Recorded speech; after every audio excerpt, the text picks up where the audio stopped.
యోహాను సువార్త 9వ అధ్యాయం గత వారం లేకపోతే కొన్ని వారాల క్రితం మనం చూసిన అంశం ఏంటి అని అంటే 35 నుండి 38 వచనాల్లో గుడ్డివాడు చూపు పొందడం మాత్రమే కాకుండా యేసుక్రీస్తు ప్రభువు దేవుని కుమారుడని విశ్వసించాడు.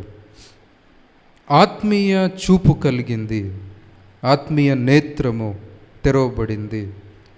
క్రీస్తు దేవుని కుమారుడని, ఆయన ద్వారా రక్షణ అని, ఆయన ద్వారా శాశ్వతమైన మేలని గ్రహించి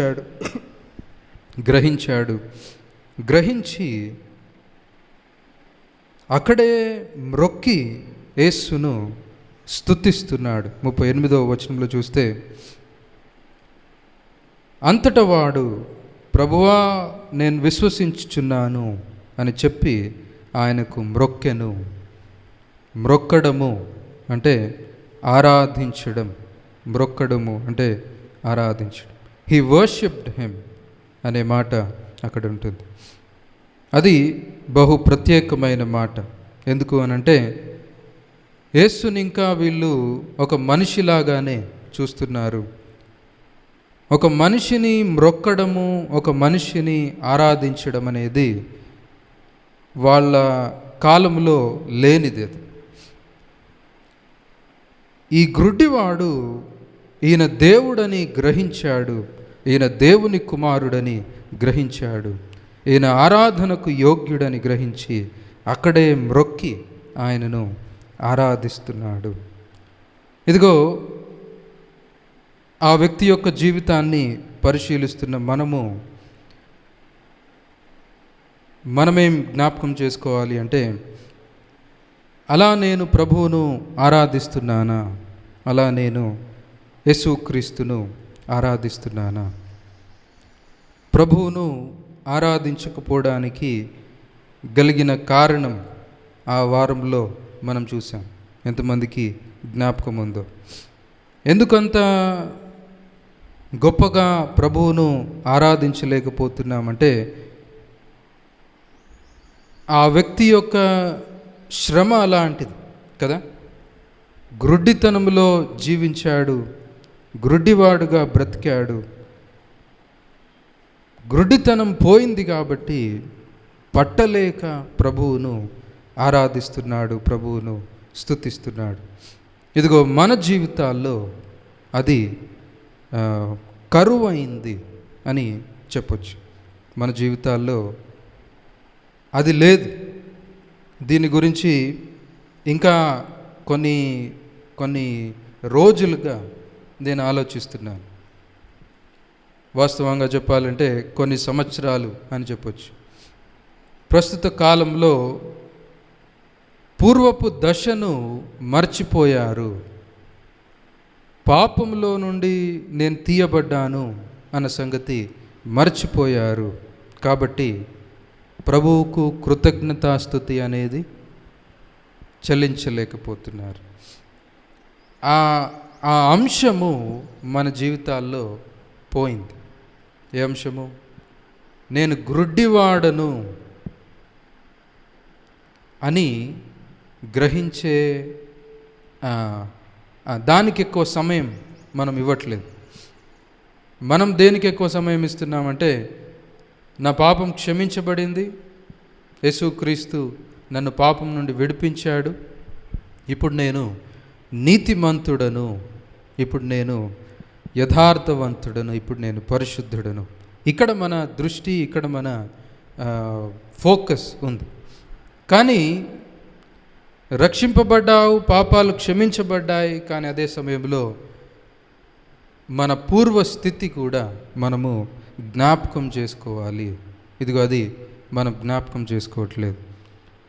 దాని గురించి ఆలోచిస్తూ ఉంటే నాకు ఒకప్పుడు సంఘంలో ఉంటున్న వాతావరణం జ్ఞాపకం వచ్చింది. నా చిన్నతనంలో ఆరాధనకు సమయం ఇచ్చినప్పుడు వాళ్ళు ఎలా ఆరాధించేవాళ్ళు అంటే, ప్రభువా నేను ఎన్నిక లేనివాడును, ప్రభువా నేను ఎందుకు పనికి రానివాడును, ప్రభువా నేను పెంటతో సమానుణ్ణి అని ఇలాంటి పదాలు వాడుతూ వాళ్ళ పాపములు వాళ్ళు ఒప్పుకునేవారు. ఇంకా స్పష్టంగా చెప్పాలి అంటే ఒక్కొక్కరు, అయా నేను కుక్కను, నేను పందిని, వందల మంది మధ్యలో ఆయన మోకరించి ప్రభువుకు మొరపెడుతున్నాడు. అయా నేను కుక్క వంటి వాడును. మనలాగా పదాలు వల్లించట్లేదు ఆయన, మనలాగా పదాలు వల్లించట్లేదు. నిజంగా హృదయం ఆ స్థితిలో ఉంది. ఇదిగో అది మన జీవితాల్లో ఈ ప్రస్తుత కాలంలో లేదనే చెప్పాలి. ఒక ఆయన పాట కూడా రాశాడు, గుర్తు రావట్లేదు.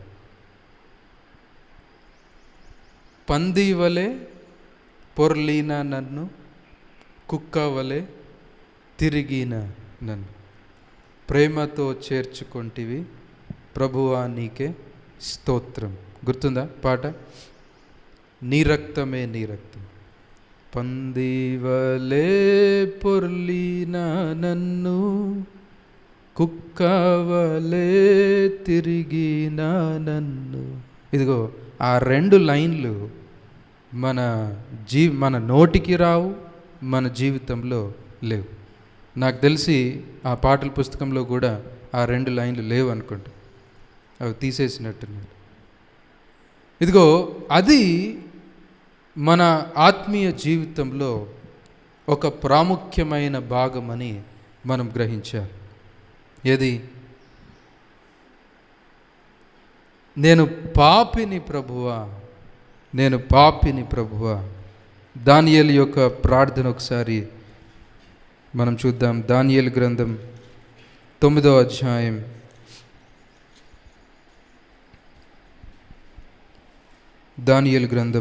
9వ అధ్యాయం. ఆయన ఇశ్రాయేలు కొరకు విజ్ఞాపన చేస్తున్నాడు, ఇశ్రాయేలు కొరకు ప్రార్థన చేస్తున్నాడు. 3వ వచనంలో చూస్తే,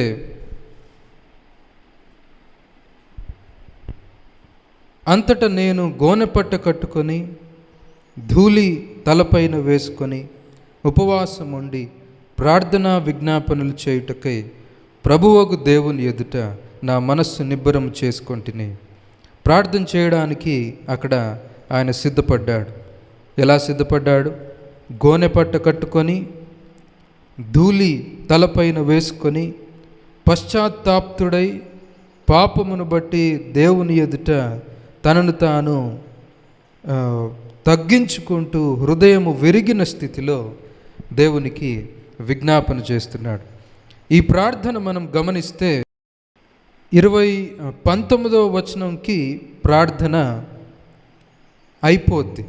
ఆయన చేసే ఆ ప్రార్థన యొక్క వివరణ 19వ వచనం వరకు అయిపోద్ది. అయితే 16, 17 వచనాల వరకు ఆయన ఏం చేస్తాడంటే, కేవలము నేను పాపిని ప్రభువా, మేము పాపులం ప్రభువా, మేము మీకు విరోధముగా పాపము చేశాము అని ఒప్పుకోవడం మాత్రమే మనం చూస్తున్నారా? ఇంతగా దేవుని ఎదుట ఒప్పుకున్న తర్వాత అప్పుడు దేవుణ్ణి అడుగుతాడు, అయ్యా మాకు సహాయం చేయి, నీ వాగ్దానాలు జ్ఞాపకం చేసుకో. 7వ వచనంలో చూస్తే, నీవే నీతిమంతుడవు, మేమైతే సిగ్గు చేత ముఖ వికారము నొందిన వారము, మేము నీ మీద తిరుగుబాటు చేస్తిమి. ఇశ్రాయేలీయులకందరికీ మాకును ఈ దినమున సిగ్గే తగి ఉన్నది. ప్రభువా, నీకు విరోధముగా పాపము చేసినందున మాకు, మా రాజులకును, మా అధిపతులకును, మా పితరులకును ముఖము చిన్నబోవునట్లుగా సిగ్గే తగి ఉన్నది. మేము మా దేవుడైన యెహోవాకు విరోధముగా తిరుగుబాటు చేస్తుమి, అయితే ఆయన కృపా క్షమాపణలు గల దేవుడై ఉన్నాడు. ఎక్కువ శాతం ఈ ప్రార్థనలో మనకు కనిపించే భాగం ఏంటి అని అంటే, ప్రభువా నీకు విరోధముగా మేము పాపము చేశాము, ఈరోజు మాకున్న పరిస్థితి ఇది తగ్గిందే. ఆ రోజు వాళ్ళకున్న పరిస్థితి ఏంటి అని అంటే, బబులోను రాజు వాళ్ళపైన రాజ్యం చేస్తున్నాడు, వారిని బానిసలుగా ఆయన తీసుకున్నాడు. స్వతంత్రులుగా బ్రతకాల్సిన వీళ్ళు బానిసలుగా బ్రతుకుతున్నారు. బ్రతుకుతూ ఏంటయ్యా మా పట్ల ఇలా చేస్తున్నావు, దేవా మాకెందుకు ఇలా చేస్తున్నావు అని అడగట్లేదు. ఇది మాకు తగిందే ప్రభువా, ఈ స్థితి మాకు తగిందే, నీకు విరోధముగా మేము పాపం చేశాము, ఈ దినమున మాకు సిగ్గే తగి ఉన్నది, మా ముఖములు చిన్నబోవునట్లు మాకు సిగ్గే తగి ఉన్నది. మళ్ళీ 11వ వచనంలో చూస్తే, ఇశ్రాయేలీలందరూ నీ ధర్మశాస్త్రం అతిక్రమించి నీ మాట వినక తిరుగుబాటు చేసిరి, మేం పాపము చేస్తుమి. 15వ వచనంలో, ప్రభువా మా దేవా, నీవు నీ బాహుబలం వలన నీ జనమును ఐగుప్తులో నుండి రప్పించుట వలన ఇప్పటి వరకు నీ నామమునకు ఘనత తెచ్చుకొంటివి, మేమైతే పాపము చేసి చెడు నడతలు నడిచిన వారము. ఇదిగో చివరి వరకు ఇదే ప్రార్థన ఎక్కువ శాతం మనకు అనిపిస్తుంది. అయ్యా మేము పాపము చేశాము, అయ్యో నా పాపము ఎంత ఘోరమైందో, ప్రభువా నీకు విరోధంగా నేను పాపము చేశాను. ఇదిగో ఈ ప్రార్థన దేవుని భక్తులు చేసినట్లు మనం చూస్తున్నాం. మన జీవితాల్లో అది లేదు. ప్రస్తుత కాలపు విశ్వాసుల్లో అది లేదు. స్పష్టంగా ఆ లోటు కనిపిస్తుంది, స్పష్టంగా ఆ లోటు కనిపిస్తుంది. తమ పాపం ఎంత ఘోరమైందో తెలియని స్థితిలో ఉన్నారు. దేవునికి ఎంత అయిష్టమైన నీచమైన స్థితిలో ఉన్నారో తెలియని స్థితిలో ఉన్నారు. నేను పందిని ప్రభువా, ఆ మాట అనగలుగుతామా మనం? 100 మందిలో వాళ్ళు ప్రార్థన చేస్తున్నారు. నా చిన్నతనంలో ఎవరు ప్రార్థన చేసినా ఆ లక్షణం కనిపించేది. స్త్రీలు పురుషులు ఆరాధిస్తున్నప్పుడు అలాంటి విధానం కనిపించేది. ఇదిగో ఈయన కూడా దేవునికి మొరపెడుతున్నాడు, ప్రభువా మేము సిగ్గుపడవలసిన వారము, మా ముఖములు చిన్నబోవడం సరైందే, అయా నీకు విరోధంగా మేము పాపము చేశాము. ఇదిగో అది భక్తుల్లో మనకు కనిపిస్తున్న లక్షణం. ఆ గ్రుడ్డివాడు దాన్ని గ్రహించాడు కాబట్టి ప్రభువుకు అక్కడనే బడి మ్రొక్కుతున్నాడు, అక్కడనే బడి ప్రభువుని ఆరాధిస్తున్నాడు. ఇదిగో ఇది మన జీవితాల్లో లేదని మనం దాన్ని ధ్యానించినప్పుడు గ్రహించవచ్చు. దేవుడు అలాంటి హృదయాన్ని కోరుతున్నాడు, దేవుడు అలాంటి హృదయాన్ని కోరుతున్నాడు. యెషయా గ్రంథం 66వ అధ్యాయంలో ఎవడు దీనుడై చెప్పాలి, ఎవడు దీనుడై తెలీదా ఎవరికి? యెషయా గ్రంథం 66వ అధ్యాయం 2వ వచనం, ఎవడు దీనుడై నలిగిన హృదయము గలవాడై నా మాట విని వణుకుచుండునో వానినే నేను దృష్టించుచున్నాను. దృష్టించడం అంటే చూడడం. ఎవరిని చూస్తున్నాడు దేవుడు అని అంటే, ఎవడు దీనుడై, ఆ తర్వాత చక్కటి పదం, నలిగిన హృదయము గలవాడై. నలిగిన హృదయము గలవాడు. ఎప్పుడొస్తుంది నలిగిన హృదయము? దీనత్వం ఎప్పుడొస్తుంది అని అంటే మన పూర్వస్థితి మనం గ్రహించినప్పుడు, మన పాపమును మనం గ్రహించినప్పుడు హృదయము విరువబడుతుంది, హృదయము నలిగిపోతుంది. ఇదిగో అటువంటి వాణ్ణి నేను దృష్టించుచున్నాను. అందుకే దానియేలు ఆ విధంగా ప్రార్థిస్తున్నాడు. ఆ మొర దేవుడు దృష్టిస్తాడు, ఆ మొర దేవుడు వింటాడు. ప్రభువా, మాలో ఏ మంచి లేదయ్యా, నీవే నీతిమంతుడవు, నీవు పరిశుద్ధుడవు, నీవు మమ్మల్ని ఐగుప్తులో నుండి తీసుకొచ్చావు, కానీ మేమే నీకు విరోధంగా పాపము చేశాం, అయా మమ్మను కరుణించు అని ఆ విరిగిన స్థితిలో గోనె పట్ట కట్టుకొని ధూళి తలపైన వేసుకొని మొరపెడుతూ ఉంటే నలిగిన ఆ వ్యక్తిని దేవుడు ఏం చేస్తాడు? దృష్టించుచూ ఉన్నాను, దృష్టించుచూ ఉన్నాను. ఇదిగో ఇది సీరియస్గా మన జీవితాల్లో లేనట్టుగా మనం చూడొచ్చు. It is a serious thing that we don't have this, ఏమంటాం, అలాంటి మనస్థితి మనలో లేదు. ప్రస్తుత కాలపు విశ్వాసుల్లో, మన జీవితాల్లో అది లేదు. అయితే దేవుడు అంటున్నాడు, ఎవడు దీనుడై నలిగిన హృదయము గలవాడై నా మాట విని వణుకుచుండునో వానిని నేను దృష్టించుచున్నాను.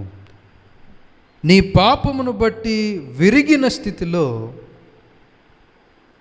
ఇదిగో వీళ్ళంతా ఉన్నారు. అందుకే దావీదు ఏమంటాడంటే, విరిగిన మనస్సు ఆయనకిష్టమైన బలి. ఏది, ఎక్కడ పోయింది ఆ విరిగిన మనస్సు విశ్వాసుల జీవితాల్లో? కంట్రైట్ స్పిరిట్, ఇంగ్లీష్లో కంట్రిషన్ అనే మాట వాడాడు. ఆ విధానము మనకు కనిపించట్లేదు. 51వ కీర్తన దావీదు భక్తుడు ఆయన దేవుని ఎదుట మొరపెడుతూ ఈ విధంగా అంటున్నాడు. 51వ కీర్తన 16వ వచనంలో చూస్తే, నీవు బలిని కోరువాడవు కావు, కోరిన ఎడల నేను అర్పించుదును. దహన బలి నీకు ఇష్టమైనది కాదు. మరేది ఆయనకి ఇష్టమైంది అని అంటే, విరిగిన మనస్సే దేవునికి ఇష్టమైన బలులు. దేవా, విరిగి నలిగిన హృదయమును నీవు అలక్ష్యము చేయవు. ఎవడు దీనుడై నలిగిన హృదయము గలవాడై నా మాట విని వణుకుచుండునో వానిని నేను దృష్టించుచున్నాను. ఇక్కడ ఈయనేమంటున్నాడంటే, దేవా, విరిగి నలిగిన హృదయము నీవు అలక్ష్యము చేయవు. దేవుడు ఆశిస్తున్న ఆ స్థితి మనలో చాలా తక్కువగా ఉంది అని చెప్పొచ్చు. ఆ విధానము మనలో లేదు. ఒకప్పుడైతే అలాంటి పరిస్థితుల నుండి రక్షింపబడ్డారు. తాగేవాడు, తాగి తిరుగుతూ భార్యా బిడ్డలను లెక్క చేయక ఇష్టానుసారంగా బ్రతికేవాడు సువార్త ద్వారా రక్షింపబడి సంఘంలో చేర్చబడ్డాడు. అది ఆయన పరిస్థితి. కాబట్టి మందిరంలోనికి వచ్చి ఏమని ఆరాధిస్తున్నాడంటే, అయా పెంట కుప్పల మీద తిరిగిన వాడను, అయా పందిలాగా పొర్లిన వాడను, ప్రభువా నన్ను రక్షించావు అని తన పూర్వస్థితిని బట్టి విరిగిపోయి నలిగిపోయి దేవునికి కృతజ్ఞతాస్తుతి చెల్లించగలుగుతున్నాడు. ఇదిగో అలాంటి హృదయ స్థితి మనలో సీరియస్గా కనిపించట్లేదు. అవును, రక్షింపబడ్డావు, పాప క్షమాపణ పొందుకున్నావు, పాపములన్నీ తుడిచివేయబడ్డాయి, దేవుని ఎదుట నీతిమంతుడవుగా నిర్దోషిగా ఎంచబడుతున్నావు. దాన్ని బట్టి ఎంతగా సంతోషిస్తున్నావో నీ పూర్వస్థితిని బట్టి దేవుని ఎదుట దుఃఖము మనము సల్పాలి. లేకపోతే ఇంకొక మాటలో చెప్పాలి అంటే ఆ పూర్వస్థితిని బట్టి విముఖత నీవు చూపించాలి. దేవుని ఎదుట విముఖత. అయ్యో అలా నేను ఉండకపోవాల్సింది ప్రభువా, అయ్యో నేను ఈ విధంగా బ్రతికాను ప్రభువా. ఇక్కడ ఏమంటాడంటే నీకే విరోధంగా నేను పాపం చేశాను ప్రభువా. అది ఆయనను విరుస్తుంది. దావీదును ఏది దుఃఖపెడుతుంది అంటే దేవా నీకు విరోధముగా నేను పాపం చేశాను. మనము తప్పు చేసిన ప్రతిసారి దేవునికి విరోధంగా పరిశుద్ధాత్మను దుఃఖపరుస్తూ దేవునికి అయిష్టంగా దేవుణ్ణే దుఃఖపరుస్తూ మనం ఆ పొరపాటు చేస్తున్నాం. ఇదిగో అది మన హృదయాలను విరుస్తుంది. అయా నీకు విరోధంగా నేను పాపం చేశాను. ఎజ్రా గ్రంథంలో ఆయన ఇలా ప్రార్థిస్తున్నాడు. ఎజ్రా గ్రంథం 9వ అధ్యాయం 3వ వచనంలో చూస్తే, నేను ఈ సంగతి విని నా వస్త్రమును పైదుప్పటిని చింపుకొని నా తల వెంట్రుకలను నా గడ్డపు వెంట్రుకలను పెరికి వేసుకొని విభ్రాంతి పడి కూర్చుంటిని.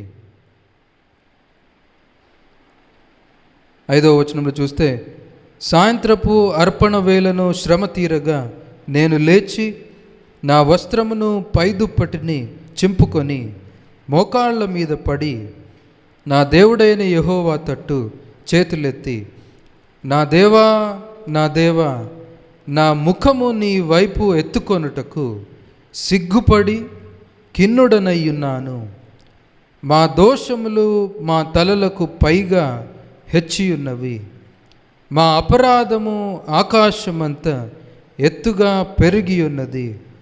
మా పితరుల దినములు మొదలుకొని నేటి వరకు మేము మిక్కిలి అపరాధులము మా దోషములను బట్టి అని ఈ విధంగా దేవునికి విజ్ఞాపన చేస్తున్నాడు. ఏమంటున్నాడు? ప్రభువా నీ వైపు ఎత్తుకొనుటకు నేను సిగ్గుపడి ఖిన్నుడనై ఉన్నాను. అదిగో అది మన జీవితాల్లో లేదు. భయం లేకుండా బాజాప్తుగా ఆయన వైపు తిరిగి ప్రార్థిస్తున్నా. మన పాప స్థితి ఎంత దుఃఖకరమైందో మనకు తెలియదు. హృదయము అయ్యో ప్రభువా మా దోషములు మా తలలకు పైగా హెచ్చి ఉన్నవి. వింటున్నారా? మన ఒక్కొక్కరి జీవితంలో మన ఒక్కొక్కరి స్థితి ఆ విధంగా ఉంది. నీ దోషములు అంత పైగా హెచ్చుగా ఉన్నాయి. నీవు చేస్తున్న పాపములు అంత పైగా హెచ్చుగా ఉన్నాయి.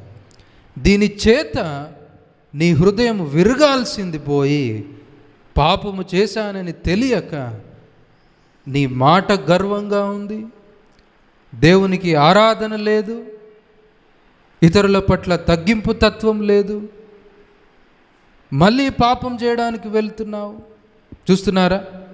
విరిగిన స్థితి లేకపోతే, పాపమును బట్టి విరిగిన స్థితి లేకపోతే మళ్ళీ పాపం చేయడానికి వెళ్తావు. పాపమును బట్టి విరిగి నలిగిన హృదయం లేకపోతే నిజమైన స్తుతి, నిజమైన ఆరాధన ఉండదు. అయ్యో నేను దోషం చేస్తున్నాను, ఎంత దౌర్భాగ్యుడను, పాపులందరిలో నేను ప్రధానుడను అన్న మనస్థితి నీకు లేకపోతే ఇతరుల ఎడల తగ్గింపు తత్వము ఉండదు. ఇతరుల ఎడల ఏముంటుంది అంటే గర్వపు స్థితి, గర్వపు మాటలు. హృదయం విరగాల్సింది పోయి కొవ్వు పట్టింది కదా. హృదయము విరిగిన స్థితిలో ఉండాల్సింది పోయి ఎలా ఉంది అంటే హృదయము క్రొవ్వు బట్టి ఎట్లా ఉంది?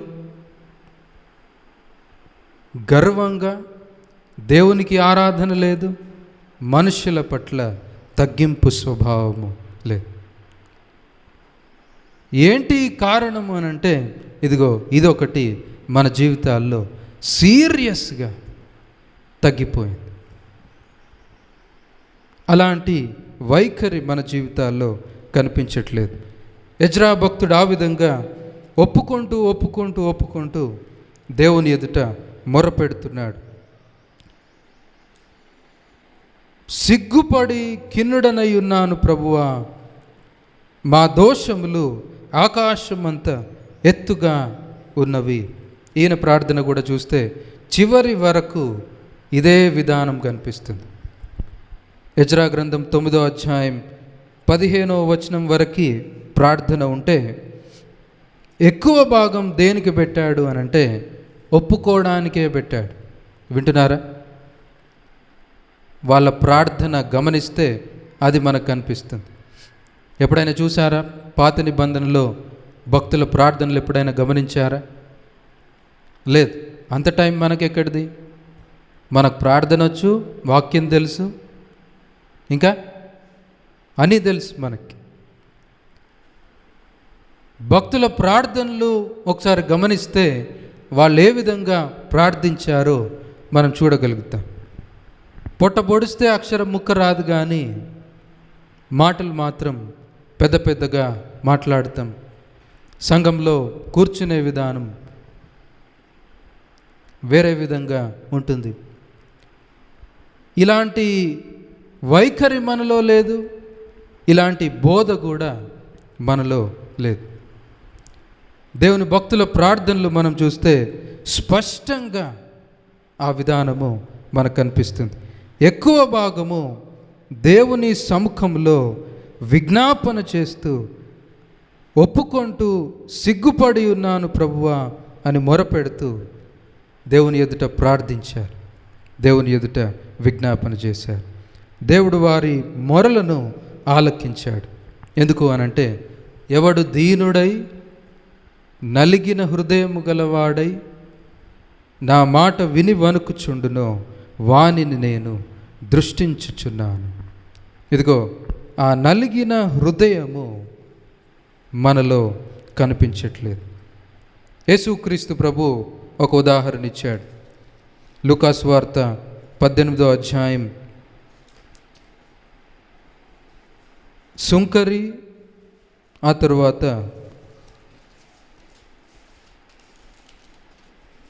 పరిసయ్యుడు, వీళ్ళిద్దరూ ప్రార్థన చేస్తున్నారంట.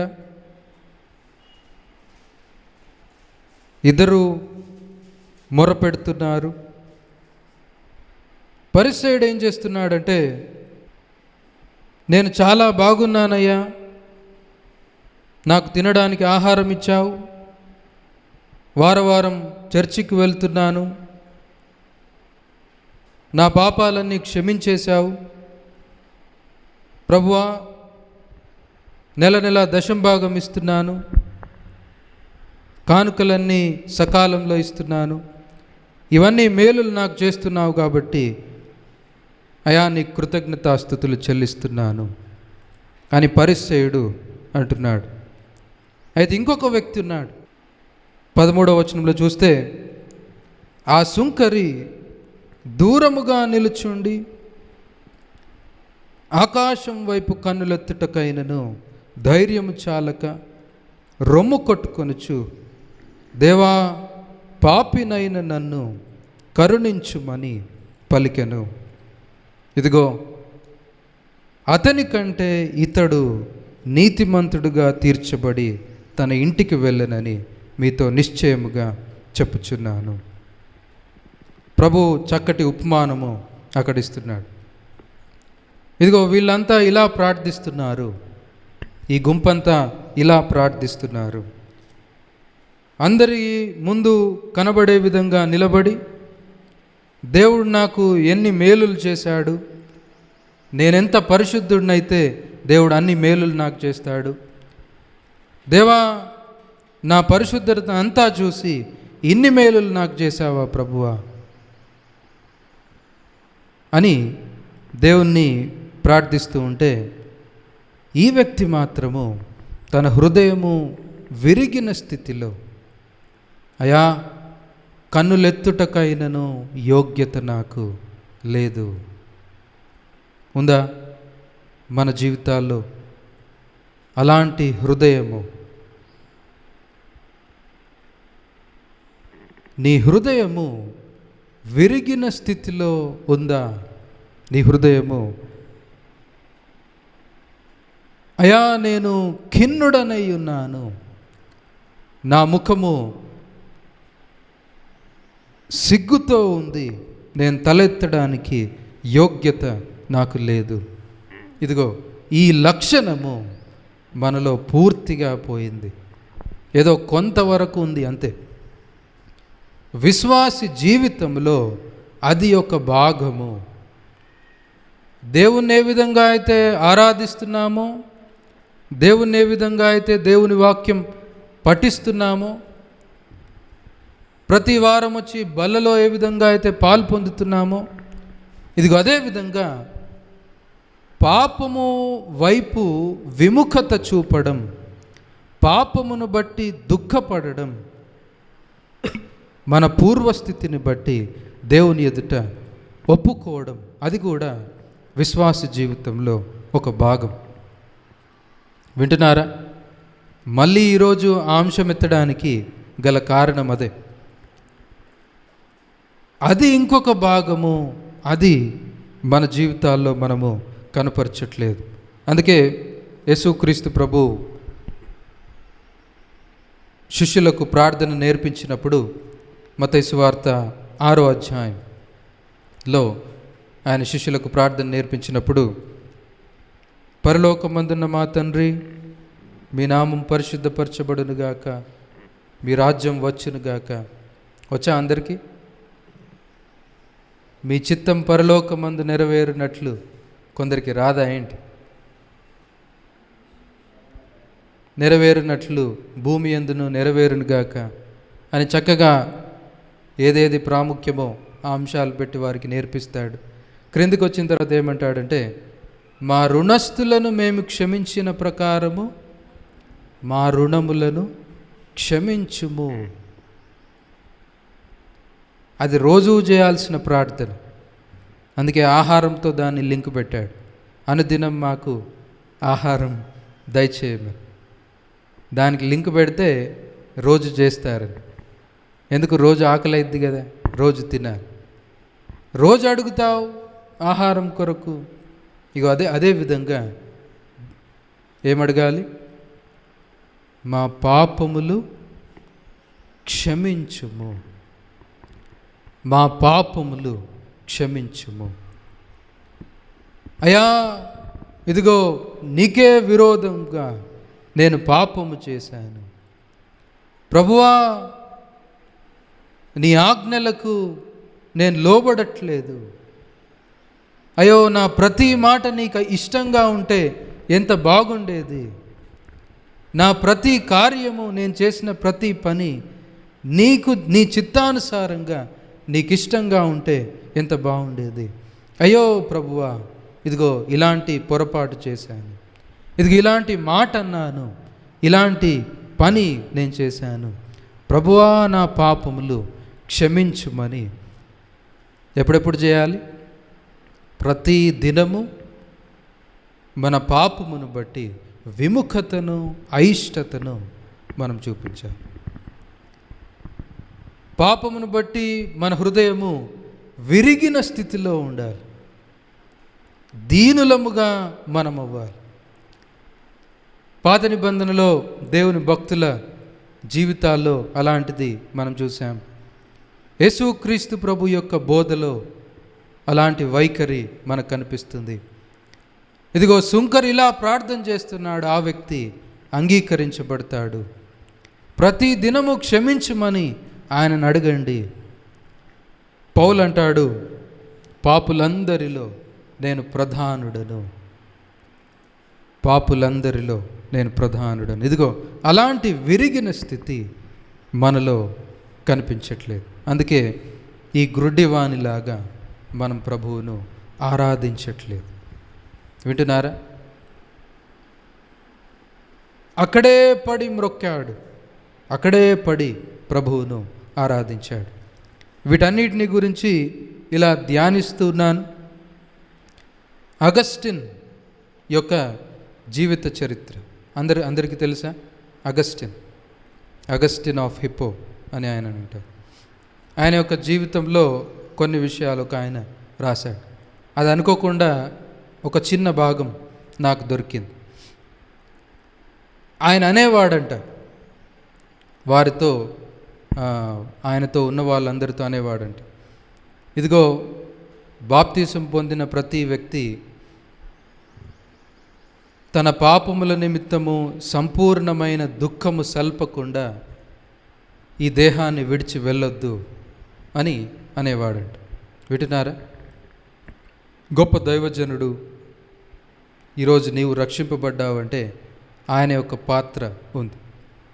అంతగా దేవుని చేతుల్లో వాడబడిన వ్యక్తి.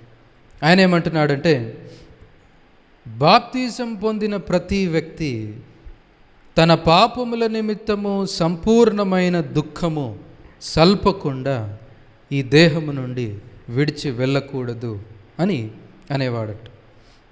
పశ్చాత్తాపపడాలి, మన పాపమును బట్టి పరిపూర్ణమైన దుఃఖము దేవుని ఎదుట కనపరచాలి. నిజంగా నేను దోషం చేశాను ప్రభువా, నిజంగా నేను పాపం చేశాను ప్రభువా అని సంపూర్ణమైన దుఃఖము దేవుని ఎదుట సల్పకుండా ఎవరు కూడా ఈ దేహం విడిచి ఆయన దగ్గరికి వెళ్ళకూడదు అని అనేవాడంట. అన్నట్టుగానే దాన్ని చేసేవాడు. ఆయన చనిపోయే ముందు ఆయన ఏం చేశాడంటే, మంచంలో ఉన్నాడు, ఇంకా లేవలేని స్థితిలో ఉన్నాడు.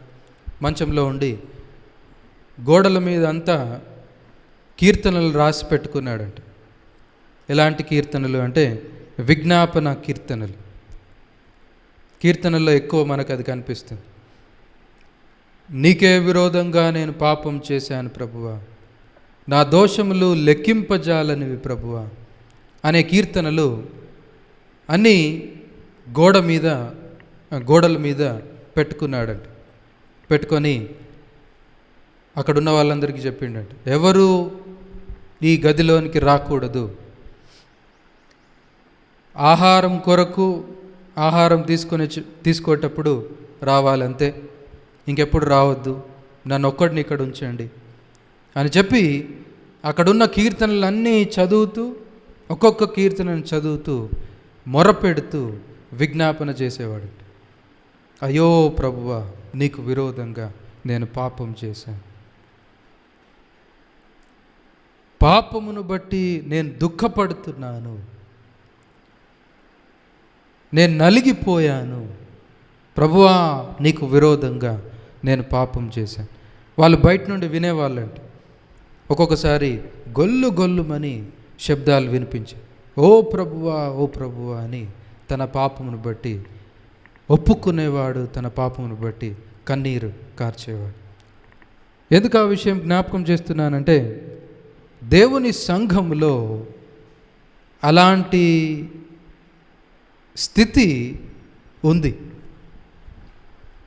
మన జీవితాల్లో అది సంపూర్తిగా కరువైతుంది. మన జీవితాల్లో అది సంపూర్తిగా కరువైతుంది. పరిపూర్ణమైన దుఃఖము పాపమును బట్టి సల్పకుండా ఎవరు కూడా తమ దేహము విడిచి వెళ్ళకూడదు అని ఆయన ఆ మాట వారితో అనేవాడట. ఇదిగో ఆ విధంగానే ఆయన చనిపోయేటప్పుడు కూడా ఆ విధంగా మొరపెడుతూ దేవుని ఎదుట ప్రార్థిస్తున్నాడు. ప్రభు చెప్తున్న ఉపమానం అదే. తలెత్తుటకైనను విజ్ఞాపన చేయుటకైనను యోగ్యత లేనివాడను అని మొరపెట్టి దేవుని చేత అంగీకరించబడ్డాడు. ఎవడు దీనుడై నలిగిన హృదయము గలవాడై నా మాట విని వణుకుచుండునో వానినే నేను దృష్టించుచున్నాను. అగస్టిన్ జీవితంలో ఆ మాట చదవగానే వెంటనే నాకేం జ్ఞాపకం వచ్చింది అంటే జానథన్ ఎడ్వర్డ్స్ అన్న మాట జ్ఞాపకం వచ్చింది. అటుపోయిన వారం మనము ఈ వాక్య భాగం ధ్యానిస్తున్నప్పుడు ఆయన అన్న మాట జ్ఞాపకం చేసుకున్నాం. ఎంతమందికి గుర్తుందో? ఏమన్నాడు? ఒక క్రొత్తగా రక్షింపబడిన ఒక వ్యక్తికి లెటర్ రాస్తూ, అమ్మా ఇలా ఉండాలి ఇలా ఉండాలి అని లెటర్ రాస్తూ ఆమెతో ఏమన్నాడంటే, యేసుక్రీస్తు ప్రభు దగ్గరికి నీవు వెళ్ళిన ప్రతిసారి ఎలా వెళ్ళమన్నాడు? ఎవరికి జ్ఞాపకం లేదు. దయచేసి గమనించండి. ఎంతో ప్రార్థించి, ఎంతో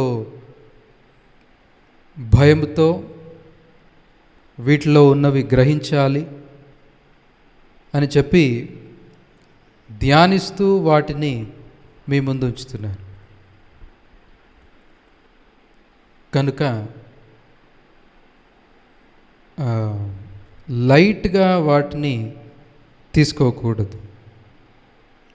జాన్ కాల్విన్ ఒక ఉదాహరణ ఇచ్చాడు. ఆహారం పెడుతూ ఉంటే కొన్ని జంతువులు గబుక్కన మింగేస్తాయంట. కానీ కొన్ని జంతువులు ఏం చేస్తాయంటే పక్కన పెట్టుకొని నెమరేస్తూ నెమరేస్తూ నెమరేస్తూ వాటిలో ఉన్న శక్తిని అంతటిని తీసుకుంటాయి. పెడుతూ ఉంటే నిర్లక్ష్యంగా గబుక్కన లోపలికి తీసుకోవడంలో నష్టపోతాం. ఇవి ఉన్నతమైనవని గ్రహించి ఒక్కొక్క మాటను, ఒక్కొక్క వాక్య భాగాన్ని ఆలోచిస్తూ నెమరేస్తూ ఉంటే ఆత్మీయతలో ఎదుగుతాం, ఆత్మీయతలో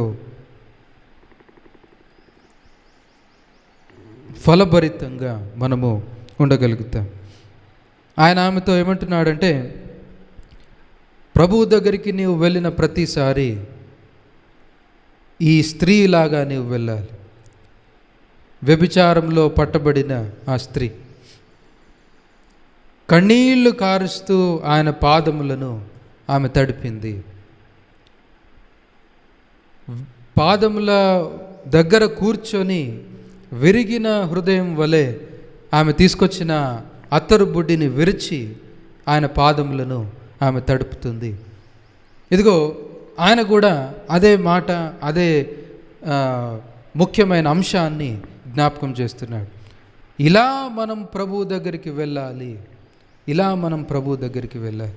వెళ్ళిన ప్రతిసారి ఆ స్త్రీ వలె వెళ్ళాలి. ప్రభువా, నేను ఘోర పాపిని, అయా నేను నీకు విరోధంగా పాపము చేశాను అని హృదయంలో ఖిన్నులమై సిగ్గుపడి పాపమును బట్టి విముఖత చూపిస్తూ ఆయన దగ్గరికి వెళ్ళాలి. ఇచ్చిన రక్షణను బట్టి సంతోషించాలి. అదే సమయంలో మన పూర్వస్థితిని బట్టి ఆయన ఎదుట విజ్ఞాపన చేయాలి. ఆయన ఏమంటాడంటే, దేవుడు మీ పాపాలను మర్చిపోయాడు కానీ మీరు మీ పాపాలను మర్చిపోకూడదు. ఎప్పుడైనా విన్నారా అలాంటి మాట? అది లేదు. ఇప్పుడు సీరియస్గా అది పోయింది. దేవుడు మీ పాపాలను మర్చిపోయాడు కానీ మీరు మీ పాపములను మర్చిపోకూడదు. Though the lord has forgotten your sins, you your self must not forget your sins. ఇదిగో ఆ హెచ్చరిక లేదు, ఆ ఆత్మీయ స్థితి ఇదిగో మన జీవితాల్లో లేదు. దేవా నేను ఎంత ఘోర పాపిని, దేవా నేను ఎంత ఘోర పాపిని. దేవుని వాక్యంలో, దేవుని భక్తుల జీవితాల్లో చూస్తే అలాంటి లక్షణము మనకు కనిపిస్తుంది. ఉందా నీ జీవితంలో? ప్రతి దినం ప్రార్థిస్తున్నావు, నీవెంత పాపము చేశావో దాన్ని బట్టి ఆయన ఎదుట దుఃఖపడుతున్నావా? ఇదిగో అలాంటి వాడిని దేవుడు దృష్టిస్తున్నాడు. నీవెంత విరిగిన స్థితిలో ఉంటావో అంతగా దేవుని చేత అంగీకరించబడతావు. ఎంతగా నీ హృదయము నీ పాపమును బట్టి విరిగిపోతుందో అంతగా ఇతరుల ఎదుట తగ్గింపు స్వభావము చూపించగలుగుతావు. ఎంతగా దీనుడవైతావో అంతగా దేవుణ్ణి ఆరాధించగలుగుతావు. ఎంతగా పాపమును బట్టి విముఖత చూపిస్తావో అంతగా పాపము దగ్గరికి మళ్ళీ వెళ్ళవు. ఎందుకు నిర్లక్ష్యంగా మళ్ళీ పాపం దగ్గరికి వెళ్తున్నావు అంటే, నీవు చేసిన పాపం ఎంత ఘోరమైందో దేవుని ఎదుట నీవు ఒప్పుకోవట్లేదు. దాన్ని బట్టి దేవుని ఎదుట విజ్ఞాపన చేయట్లేదు. ఇదిగో ఈ గుడ్డివాడు తన పూర్వస్థితిని గ్రహించాడు, గ్రుడ్డితనములో జీవించాడు. యేసుక్రీస్తు తన కన్నులు తెరవగానే అక్కడనే పడి ఆయనను ఆరాధిస్తున్నాడు, ఆయనకు కృతజ్ఞతాస్తులు చెల్లిస్తున్నాడు. ఇదిగో ఆ లక్షణము మన జీవితాల్లో పూర్తిగా మనము కోల్పోతున్నాం. మంచిదందరం తలలు వంచినట్లయితే ప్రార్థన చేద్దాం.